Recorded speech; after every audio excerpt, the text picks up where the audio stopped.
உள்ளத்தின் பந்தங்கள் எல்லாம் நீ சொல்லி தந்தாயே. பிறப்புக்கும் இறப்புக்கும் இடையில் வழி நடத்தி சென்றாயே.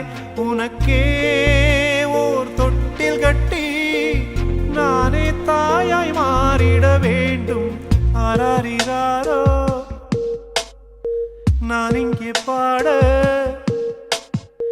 தாயே நீ கண்ணுறங்கு என்னோட மடி சாய்ந்து.